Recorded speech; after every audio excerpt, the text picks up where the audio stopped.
இப்போது ஒரு சில குடும்பங்களில் கணவன் மனைவி பிரிந்து வாழ்ந்துக்கிட்டு இருப்பாங்க. ஒரு சில குடும்பங்களில் டைவர்ஸ் வரைக்கும் கூட போயிருப்பாங்க.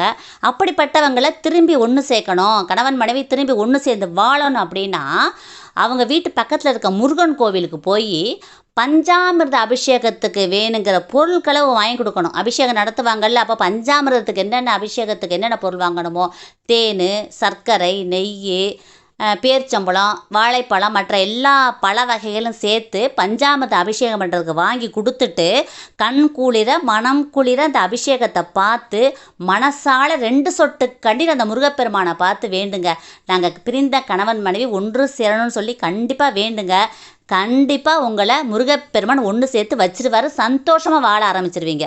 எப்படி சேர்ப்பார், ஏன் சேர்ப்பார்லாம் தெரியாது. ஆனால் ஏதோ ஒரு வகையில் உங்களை ஒன்று சேர்த்து அடுத்த முறை கோயிலுக்கு போகும் பொழுது உங்களை கணவன் மனைவி ஒன்று சேர்ந்து போவீங்க அந்த கோயிலுக்கு. இது சத்தியமான உண்மை. அதனால் பிரிந்த கணவன் மனைவி ஒன்று சேரணும் அப்படின்னா பஞ்சாமிர்த அபிஷேகம் முருகப்பெருமானுக்கு செஞ்சுட்டு மனதார வேண்டுங்க.